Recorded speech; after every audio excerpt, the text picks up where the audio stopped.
Okay, first of all, the stakeholder partnerships, yes, private investment, close relationship, all these are in the documents. The new investment plan for Europe talks about funding models to attract private actors and capital. Okay? Okay, so business schools, for-profit business education providers, companies, these are all at work today, growing very fast to occupy this opportunity. I didn't know about, I think it's called Udacity, until I started, do you know about it? Until I started doing a little bit of research. And I found the thing that Google and Bertelsmann have funded 75,000 Udacity scholarships across Europe. So what is it? And it's basically, it's turned from a kind of university courses and MOOCs into what do you call it these days? Bespoke training for private actors and companies, with all its assessment throughout Europe managed by Pearson, who was very willing to set up assessment centres at any point through Europe.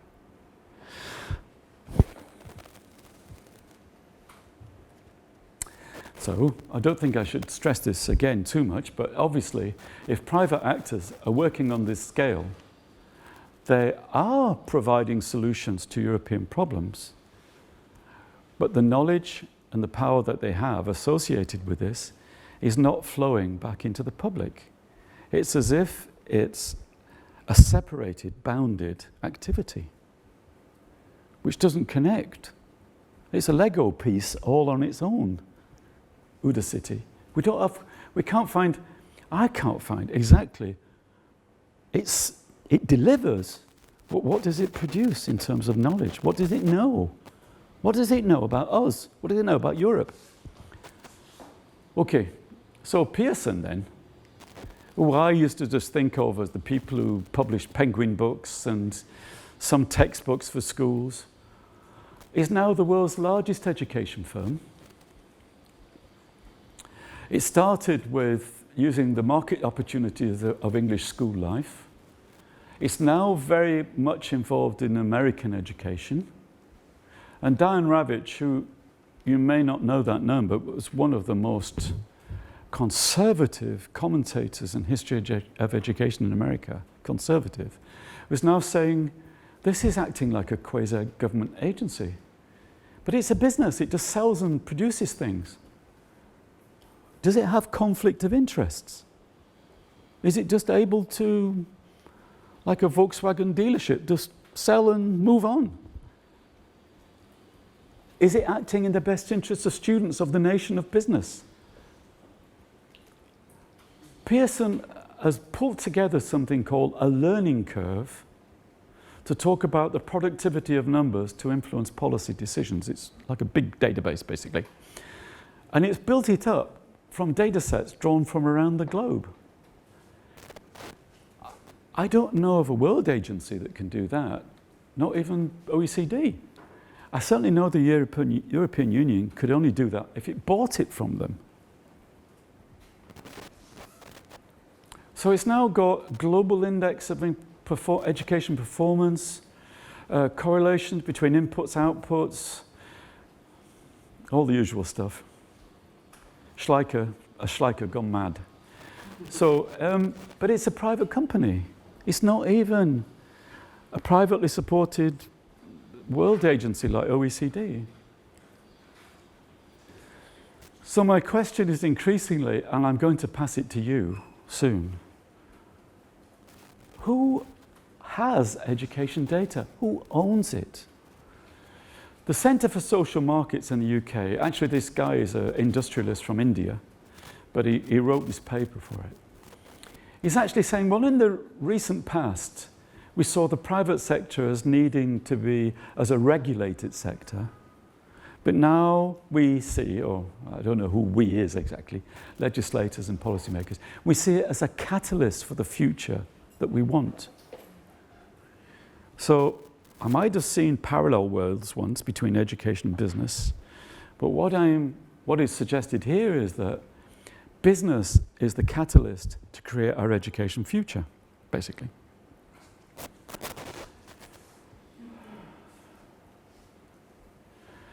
The private sector control over public goods is likely to keep increasing. And then he goes on to a riff about the human genome and artificial intelligence, which maybe so. It's therefore hard to imagine the public sector and the third sector, the voluntary sector, making progress on governance architectures without a substantial role for the private sector.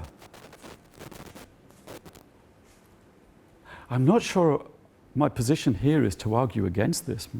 What I'm trying to say is, if this is the future, or even that it's the present, what knowledge do we have about systems that we work in? How can the state be governed if the knowledge about its citizens lies in private hands? Okay, so. Okay, wait a minute. Okay, I'm going to go back to that because this is the one I really enjoyed. If you're a researcher in Britain, you will probably get a library card, or can do, from the British Library. It's our central library, right in the centre of London. It's the big library, research library. And I was just reading, because I have a library card. I was just reading what they can pick up from a library card. Just what they do. I'm not even thinking about Facebook. I'm thinking about the British Library. These are all the things that they can pick up from the fact that I'm a registered user. All these things about me, a citizen. What I use, where I am, how often I use it, my photograph, how I pay, where I'm connected to, what my preferences are. Okay, do I engage in social media and how? My browsing habits in the library at a distance or at a time. What I eat. What my employment is, and of course my picture on CCTV. But what they also do is, if they want to do, they collect information, private, personal information, from other sources, organisations, from the government, tax or law enforcement agencies. Now, you might say, well, I'm not going to join the British Library. But you might say, well, do you know any better? If you've got library cards from a major library, or you're in an information, if you're in LinkedIn, or any of these wonderfully supportive professional organisations, what do you know? What do they know about you? Now, this isn't Facebook hysteria. I'm merely saying they know more about you than I think many other actors know. And if you imagine a state that could be organised on getting all this information, you'd be very concerned. So this is a major bodies sucking up information about you, which they turn into knowledge. Okay, I'm concluding soon on a suitably messianic note. So I've moved beyond this. I can see now, looking back at that paper, which I only did recently, that my whole way of thinking about businesses and commerce as partners in Europe was incredibly naive, marked by its time perhaps, but very naive. I see now a state and professional governing knowledge as being lost, as private companies having this knowledge for their market expansion, that they are becoming the shapers and brokers of public services. Now, I know I can argue that in England.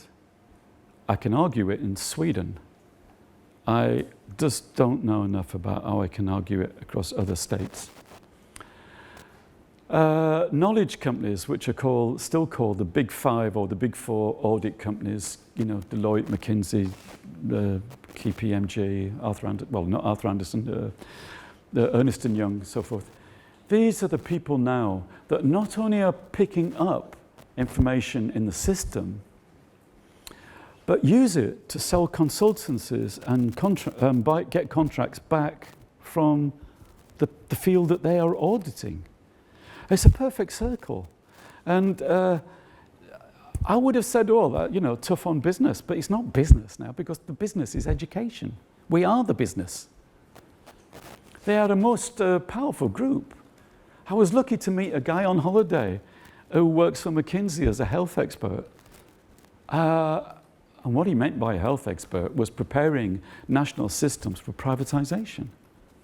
Very nice guy. It's worse when they're nice. Okay, so yes, okay. Okay, so selling knowledge. They're selling knowledge which only they have.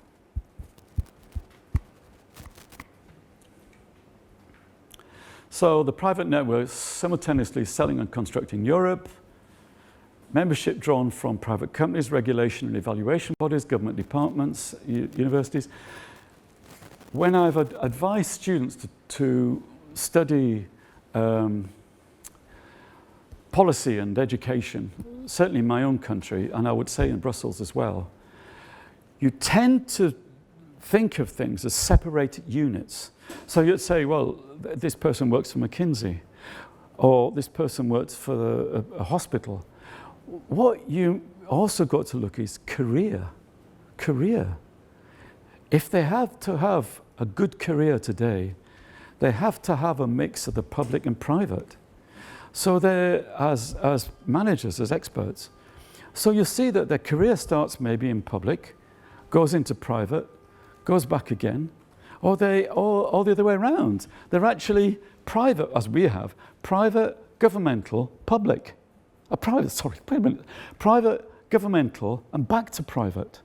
So they're in constant circulation. And I used to, before the time of governing, I was thinking of government, and I was thinking much more fixed. You are in this area, and you stay in that area. Not now. To build a career, you have to move between these areas. And that's what they're doing. It's tricky. It's much harder to keep a grip on what they're doing, how it's been built. But governing is harder to grasp, to analyze, because it is an area of movement. Okay, so this is a sort of constant shape of movement. Okay, I did that one. I think I'm concluding, nearly. Reading about the big data managers today, I didn't know that TVs could actually track personal information about you by watching your interests as you change channels. How stupid am I? That's the last time for me on Netflix. Okay, so these are constantly drawing information, drawing what in a sense becomes market knowledge. Google, Amazon make money by tracking you and selling information. LinkedIn tracks visits that you have made to other websites. Twitter buys information from data brokers. Who's a data broker? Where do they live? Who are they? Okay, and then of course there's the scandals attached to this, which is particularly the way that Facebook data was bought and was affected by influence in both the American and the British elections. You may not be aware of this, but it's been a constant unfolding of how private, rich actors of different kinds bought and used information to influence the voters. It's a really big affair. And in Britain, I can't catch up with it all that much in America, except the so-called Russian stuff. But in the UK, it's massive, and it's really a major work of investigation to figure out who was doing this, how they were doing it. The fact that they broke the election law was easy to work out. What's been is to work out who funds them, what their purpose was, how did they work. And I didn't know, I should have done, that when the term community is used, like we would use it in LinkedIn perhaps, but by Uber or by Airbnb, who are both under attack at the moment, they construct communities who will defend them. So in other words, you're not just being investigated, you're being mobilized. That's very interesting in London, where they lost their license, Uber, that people have been mobilized to defend them, their users. A lot of people, of course, because they were cheap. But Airbnb, I mean, with Barcelona trying to close it down, or at least to severely manage it, they construct communities of us, the users, to defend themselves. So it's a wonderful circle.